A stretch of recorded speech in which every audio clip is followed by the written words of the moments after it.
Assalamualaikum warahmatullahi wabarakatuh.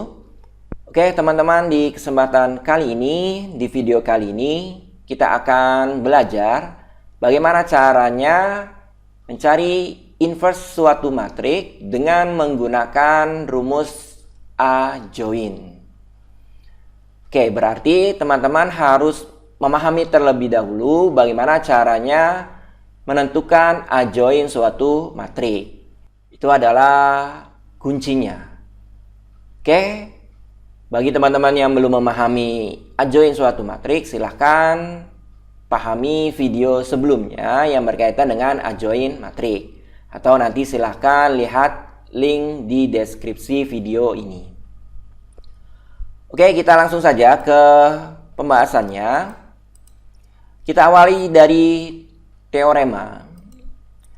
Jika A adalah matrik invertible, artinya matrik tersebut memiliki inverse, ya, ada inverse-nya, maka inverse matrik A sama dengan 1 per determinan A dikali adjoin matrik A. Ini adalah rumus untuk menentukan inverse suatu matrik dengan menggunakan A join. Berkaitan juga dengan determinan.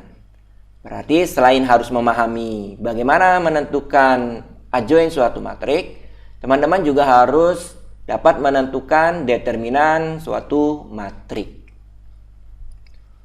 Oke, rumusnya sederhana, tapi prosesnya akan lumayan cukup panjang. Kita beralih ke materi berikutnya, yaitu contoh. Tentukan inverse matrik D yang berelemen seperti ini, ya teman-teman, bentuknya seperti ini. Artinya teman-teman diminta untuk mencari inverse dari matrik D. Kita akan kaitkan dengan rumus yang sudah kita bahas di slide sebelumnya. Maka inverse dari matrik D sama dengan 1 per determinan D dikali adjoin matrik D.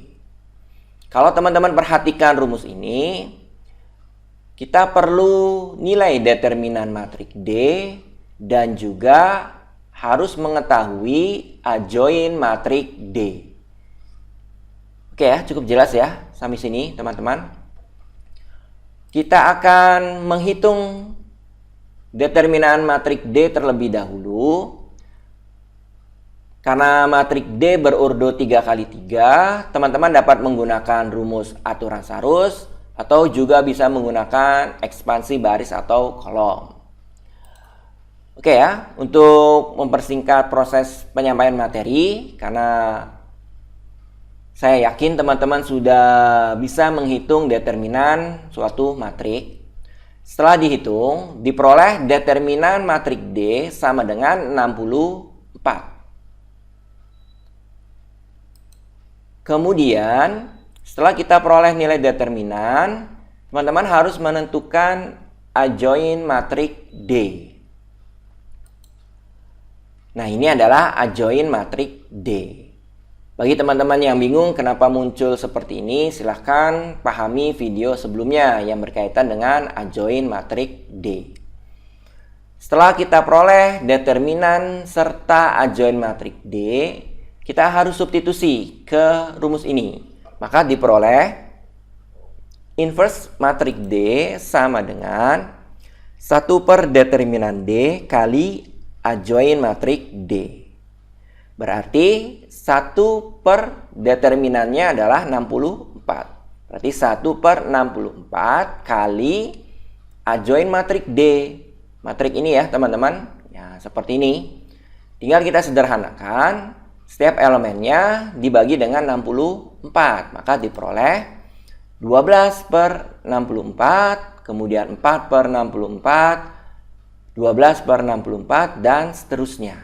Jadi setiap elemen adjoin matrik D dibagi dengan determinan matrik D-nya, atau 64 ya di sini. Nah, diperolehlah matrik ini. Boleh teman-teman sederhanakan, boleh bentuknya seperti ini. Inilah yang kita cari, yaitu inverse matriks D. Oke, teman-teman, cukup jelas ya sampai sini. Jadi sekali lagi, teman-teman perlu memahami bagaimana caranya menghitung determinan matrik, kemudian menentukan adjoint matrik. Tinggal nanti substitusikan ke rumusnya. Jelas diperlukan ketelitian dalam menghitungnya. Oke, mudah-mudahan apa yang saya sampaikan ini mudah dipahami serta bermanfaat. Saya akhiri, wassalamualaikum warahmatullahi wabarakatuh.